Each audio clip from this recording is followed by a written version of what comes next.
Welcome back to Fieldcraft Chronicles, where the forgotten skills of survival meet the brutal truths of history.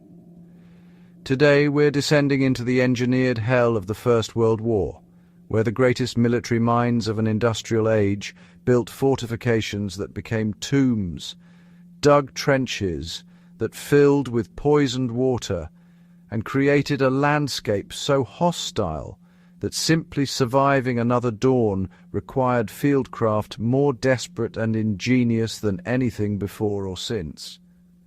This isn't a story of grand strategy. This is about the soldiers who inherited these disasters and the survival techniques they forged in the shadow of catastrophic engineering failures. The dugouts that were supposed to provide sanctuary became death traps when engineers miscalculated the force of modern artillery. A direct hit from a heavy shell could bury an entire squad alive, and the deeper you went seeking safety, the longer you had to breathe stale, oxygen-starved air thick with candle smoke and the metallic tang of fear. Soldiers became master carpenters and miners out of necessity. They reinforced weak points with whatever materials they could scavenge: railway sleepers, doors torn from ruined farmhouses, even German timber salvaged during trench raids. They understood load-bearing principles through trial and fatal error, learning to shore up ceilings with proper cross-bracing and to angle support beams to redirect the crushing force of collapsing earth. The most resourceful created ventilation systems using empty biscuit tins and salvaged stovepipe, drawing fresh air from the surface while venting the smoke from their tiny braziers.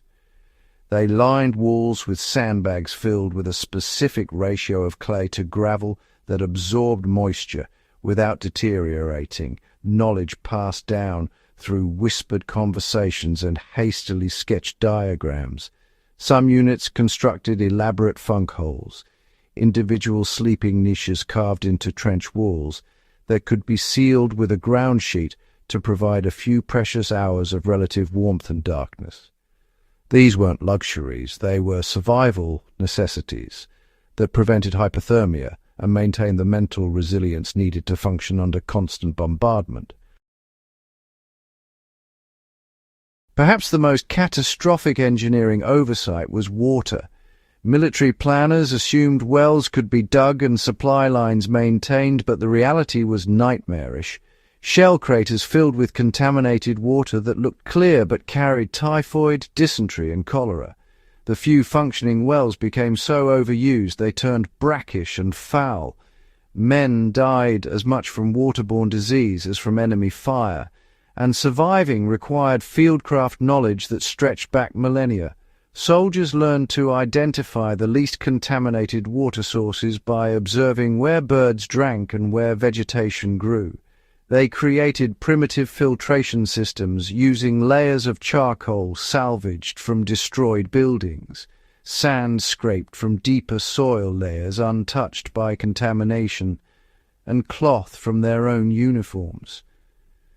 The water still tasted of chemicals and death, but it was marginally safer than drinking directly from shell holes, where corpses floated just beneath the surface.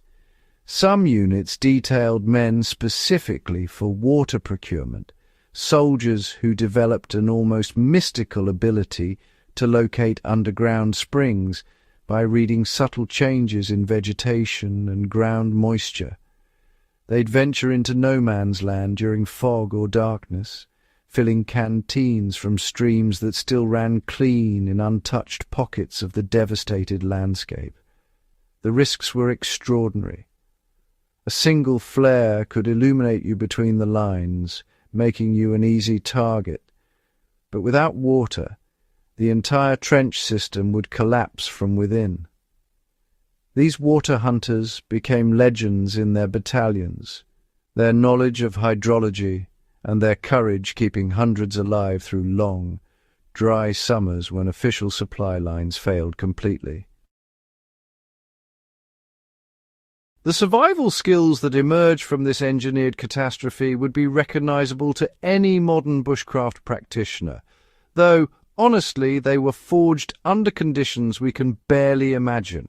Soldiers became experts at concealment, not just from enemy observation, but from the relentless artillery that dominated the battlefield.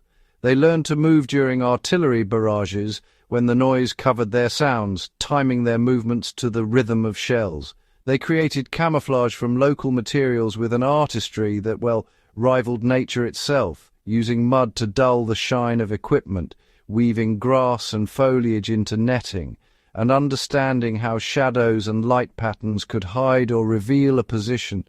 Some men could disappear into the landscape so completely that you could stand meters away and, really, see nothing but broken ground and dead trees. What the architects of ruin taught us, inadvertently, was that human adaptability will always exceed the failures of planning. The soldiers of the Great War survived not because the engineers got it right, but because when everything went catastrophically wrong, men reached back to primal survival skills and, innovated new ones in real time. They turned disaster into a brutal classroom where the tuition was paid in lives, but the lessons endured.